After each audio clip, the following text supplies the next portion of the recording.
अस्सलाम वालेकुम। मेरा नाम है मुजाहिद हसनैन और आप देख रहे हैं स्टार्टिंग आउट विद प्रोग्रामिंग।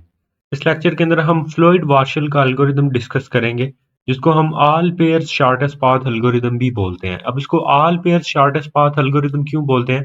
क्योंकि इससे पहले हमने जो डाइजेक्स्ट्रा का एल्गोरिदम डिस्कस किया था, या फिर जो हमने हेल्मन फोर्ड का एल्गोरिदम डिस्कस किया था, वो क्या थे? वो single source shortest path algorithm थे। अब सिंगल सोर्स में क्या होता है कि हम किसी एक नोड से स्टार्ट लेते हैं और उससे फिर हम जो बाकी दूसरे नोड्स हैं उनकी तरफ जो शॉर्टेस्ट पाथ है वो कैलकुलेट करते हैं। लेकिन जो हमारे पास all pair shortest path algorithm है, इसमें हम हर नोड से हर दूसरे नोड की तरफ जो हमारा शॉर्टेस्ट पाथ होगा हम वो कैलकुलेट करेंगे। अब इसको हम कई तरीकों से कर सकते हैं। एक तो हम ये कर सकते हैं कि डाइजेक्स्ट्रा का जो एल्गोरिदम है ना वो रन करें हर एक नोड के लिए, और दूसरा हम ये कर सकते हैं कि बेलमन फोर्ड का जो एल्गोरिदम है वो रन कर दें हर एक नोड के लिए। इससे हम क्या कर सकते हैं कि हर एक नोड का बाकी नोड से जो शॉर्टेस्ट पाथ होगा हम वो कैलकुलेट कर लेंगे। अब इसमें हमारे पास एक डायनेमिक प्रोग्रामिंग की भी अप्रोच है, जो कि फ्लोइड वार्शल का एल्गोरिदम जो है ना वो यूज करता है। अब इसके अंदर हमारे पास क्या होगा कि हम मैट्रिसेस को यूज करेंगे जो कि हमारे पास एज टेबल काम करेंगे, क्योंकि हमारे पास डायनेमिक प्रोग्रामिंग में क्या होता है कि हम जो वैल्यूज होती है ना किसी भी एक प्रॉब्लम की, हम उनको सेव रखते हैं और जब हमें वो दोबारा जरूरत पड़ती है तो हम एक टेबल में से उनको जो है ना वो लुकअप करके दोबारा से यूज कर लेते हैं। और इस फ्लोइड वार्शल एल्गोरिदम के अंदर हम अज्यूम करते हैं कि हमारे पास कोई भी नेगेटिव एजेस नहीं है, और इसकी जो टाइम कम्प्लेक्सिटी है हमारे पास वो बी को ऑफ वी क्यूब होगी। अब ये क्यूब क्यों होगी? क्योंकि हमारे पास मैट्रिसेस इन्वॉल्व हो रहे हैं, और जब भी हम मैट्रिसेस को आपस में मल्टीप्लाई करवाते हैं तो हमारे पास जो टाइम कम्प्लेक्सिटी है वो क्यूब में आ जाती है। अब इसमें होगा क्या, हम ये देख लेते हैं।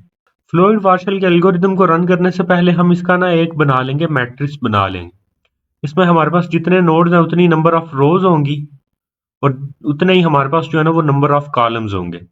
देन हम क्या करेंगे कि हम जो हर एक नोड का दूसरे नोड से डायरेक्टली जो डिस्टेंस है ना हम वो लिख लेंगे।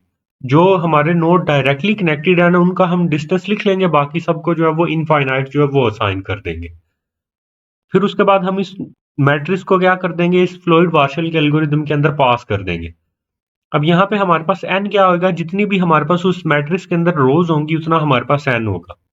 फिर हम एक डी ऑफ जीरो जो नाम का एक मैट्रिक्स बनाएंगे और उसको हम इनिशियलाइज करवा देंगे इस w से, जो कि हमने ये मैट्रिक्स क्रिएट किया है।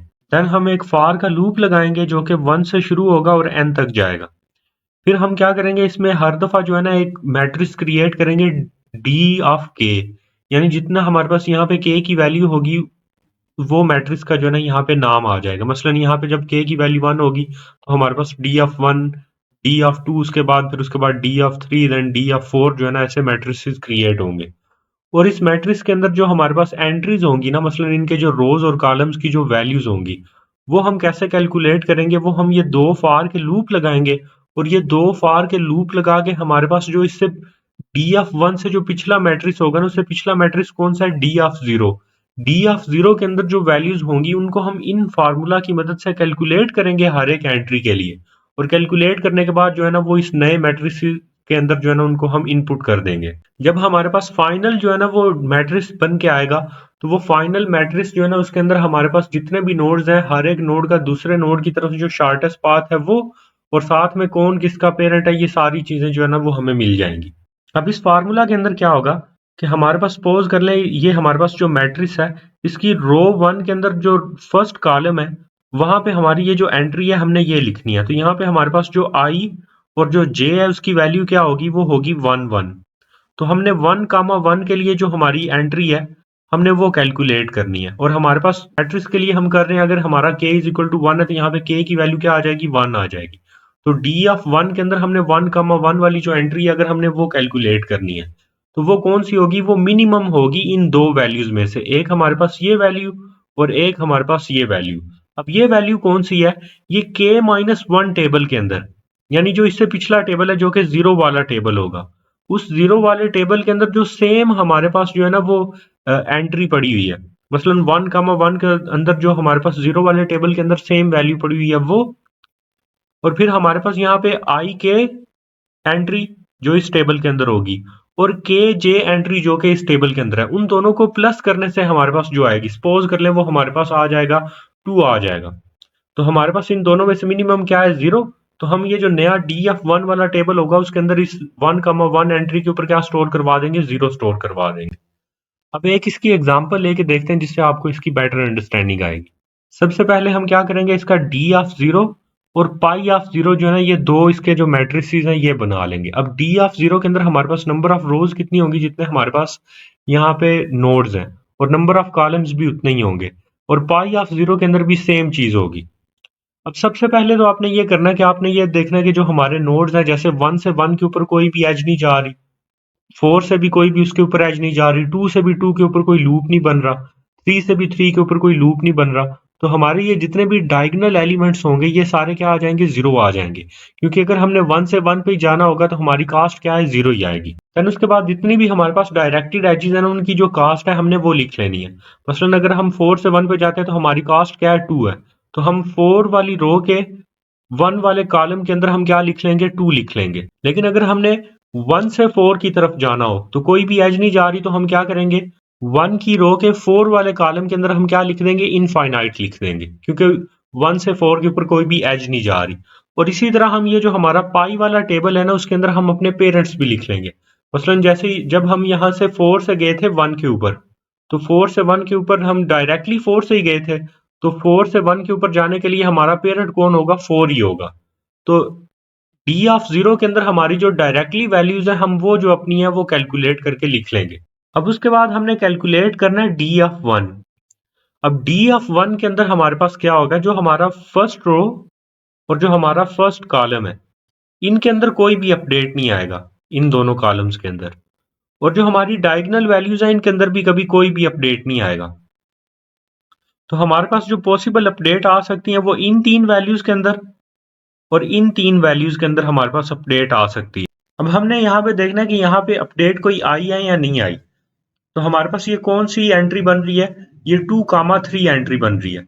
तो 2,3 हम एंट्री कैसे कैलकुलेट करेंगे डी ऑफ वन के लिए, हम मिनिमम वैल्यू देखेंगे कि सेम लोकेशन पे डी ऑफ जीरो के अंदर जो वैल्यू है वो क्या है, वो 2 है, तो हम यहाँ पे 2 ले लेंगे। फिर हमारे पास जो है ना वो आई के की वैल्यू क्या है 1 और आई की वैल्यू क्या है 2 है। डी ऑफ जीरो के अंदर जो है ना वो 2,1 के ऊपर जो वैल्यू पड़ी हुई है वो क्या है, इनफाइनाइट है। तो यहाँ पे हमारे पास क्या आ जाएगा, इन्फिनिटी प्लस डी ऑफ के कामा जे के ऊपर, के की वैल्यू क्या है 1 और जे की वैल्यू क्या है 3। तो डी ऑफ जीरो के अंदर जो उस लोकेशन के ऊपर वैल्यू पड़ी हुई है हमारे पास जो है ना वो 1,3 के ऊपर कौन सी वैल्यू पड़ी हुई है, इन्फिनिटी पड़ी हुई है। तो इन्फिनिटी प्लस इन्फिनिटी क्या होगा, इन्फिनिटी होगा, और दोनों में से मिनिमम क्या है, 2 है। तो हमारे पास डी ऑफ वन के 2,3 के ऊपर कौन सी वैल्यू आ जाएगी, 2 आ जाएगी। यानी कि हमारी जो वैल्यू है वो अपडेट हुई, पहले भी 2 ही थी, अब भी वो 2 ही है। इसी तरह हम 2,4 के लिए, देन उसके बाद हमारे पास 3,2 के लिए, देन उसके बाद 3,4 के लिए, फिर उसके बाद 4,2 और 4,3 के लिए भी सेम फार्मूला लगा के हम जो वैल्यूज हैं वो कैलकुलेट कर लेंगे। आगे हम डी ऑफ 2 जो है वो कैलकुलेट करेंगे, और डी ऑफ 2 कैलकुलेट करते हुए हम कौन से टेबल में से अब वैल्यूज देखेंगे, हम डी ऑफ 1 के अंदर जो हमारी वैल्यूज हैं हम वो फार्मूला के अंदर पुट करके उनमें से जो मिनिमम वैल्यू होगी हम वो अपने टेबल के अंदर अपडेट कर देंगे। अब ये जो हमारा फ्लोइड वार्शल का एल्गोरिथम है, इसके अंदर हमारे पास जो कैलकुलेशन जो हमने अगर हमें कॉपी के ऊपर करनी पड़ जाए तो ये बहुत सारी होती हैं। इसके अंदर हमें एक फार्मूला दे दिया जाता है, जैसा कि ये हमारा मिन वाला फार्मूला है किसी भी एंट्री की वैल्यू निकालने के लिए। तो हम उस फार्मूला को यूज करके हमारे टेबल की जो एंट्रीज है वो फिल कर लेंगे, और जितने हमारे पास नोड्स है ना उतनी दफा हम ये वैल्यूज को कैलकुलेट करेंगे। मसलन हमारे पास 4 नोड थे तो हम डी ऑफ 4 तक जो वैल्यूज हैं वो कैलकुलेट करेंगे, और जब हम डी ऑफ 4 की वैल्यूज कैलकुलेट कर रहे हैं तो तब हम मिनिमम जो है ना वो डी ऑफ 3 के टेबल के अंदर से जो वैल्यूज हैं हम उनको उठाएंगे। बस आपको अगर फार्मूला आता है तो आप इसकी कोई भी जो वैल्यूज है ना आप वो कैलकुलेट कर सकते हो, और यहाँ पे हमारे पास जो फाइनल रिजल्ट आएगा ये क्या होगा कि हमारे हर नोड से दूसरे नोड की तरफ शॉर्टेस्ट पाथ और साथ में उनके जो पेरेंट्स हैं वो भी आ गए। तो ये एल्गोरिदम कोई इतना ज्यादा मुश्किल नहीं है, बस आपने जो फार्मूला है उसको याद करना है, फार्मूला को याद करके आपने टेबल की जो एंट्रीज है वो कैलकुलेट करनी है। ऑफ कोर्स आपकी कैलकुलेशन थोड़ी सी लंबी होगी तो आपको वो ध्यान से करनी पड़ेगी, मिस्टेक्स के इसके अंदर चांस बहुत ज्यादा हो जाते हैं जब कैलकुलेशन ज्यादा होती है।